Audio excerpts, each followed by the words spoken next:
So you are trying to feel, you want to feel Dutch. You're there. You're never, you're not going back to Afghanistan. Yeah, I mean, maybe in the far future, but you want to feel maybe Dutch. yes. And I feel like most of the Hispanics that I meet try very hard to assimilate to being American, to being... A lot of immigrants come and stick with their group and don't explore they don't explore the rest of the US, I could say. We want to, become accustomed to what we're surrounded by. Because assimilation means that you've made it. Yeah, I mean, it's kind of like, the idea, like that old money versus new money that, we always talk about. Like, I mean, that's the thing, right? Like, who are you, right? I Like, mean, I guess, to what extent, to what degree do you want to assimilate?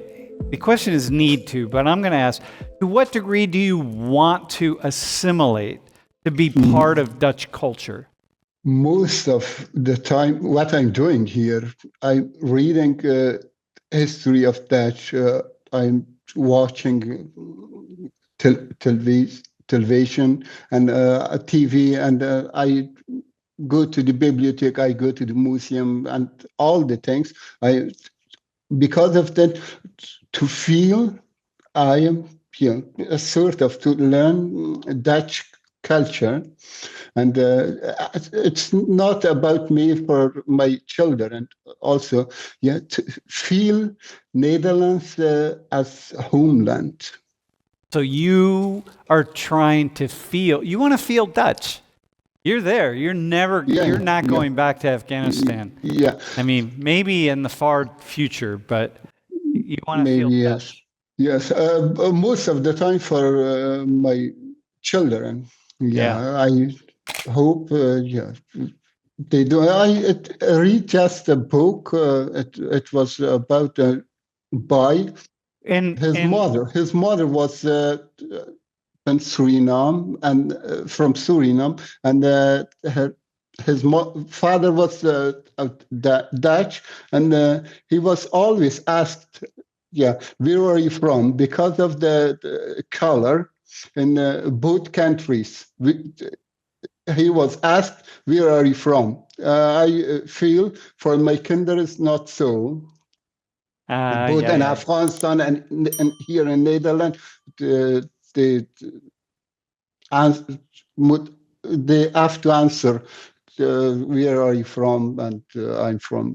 I think it's the most difficult thing for my children, not for me, but for my children, yes. Because they are increasingly feeling like they're Dutch.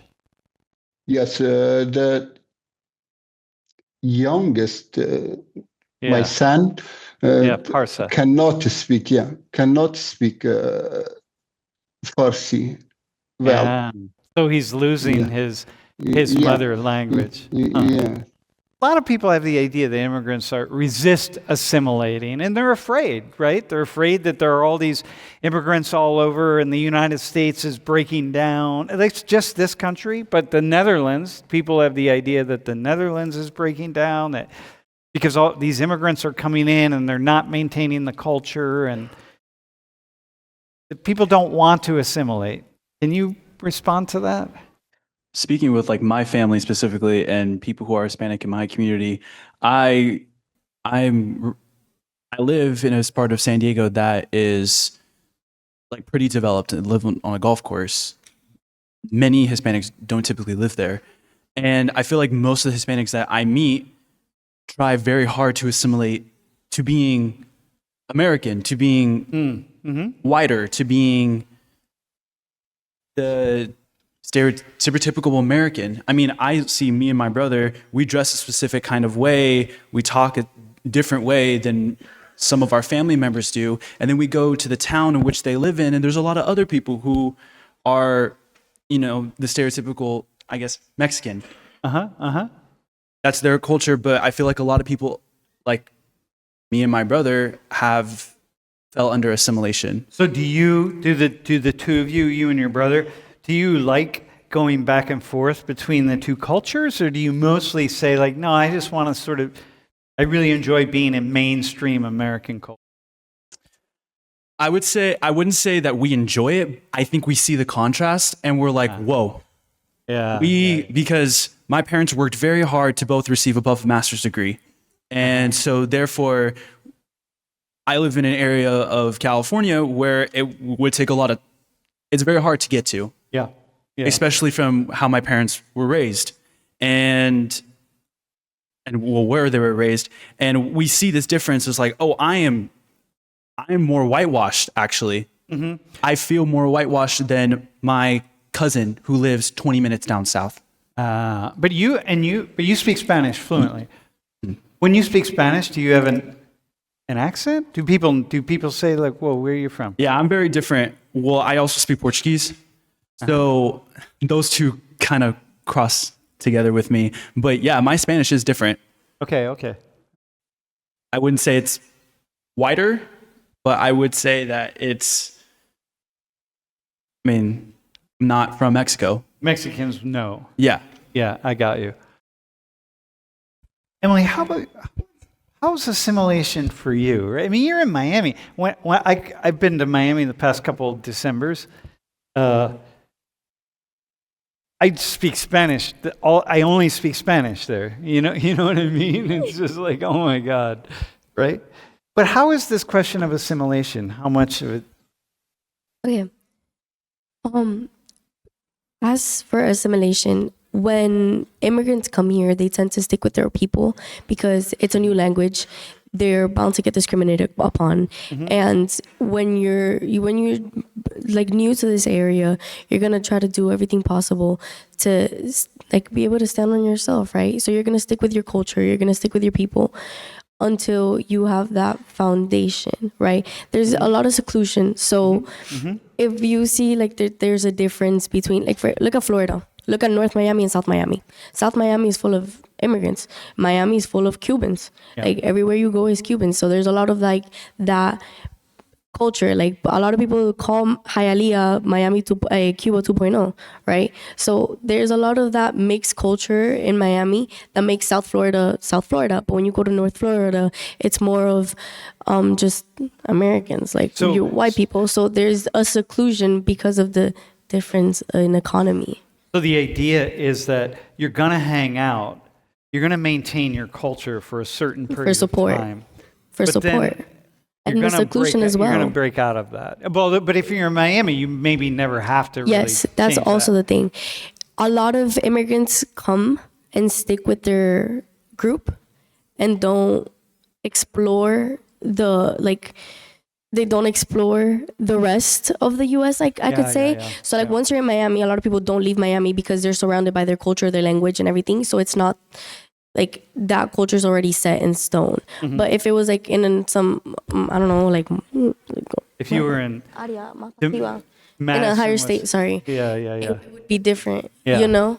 Yeah, no, the two of you are both from these areas. I mean, look, man.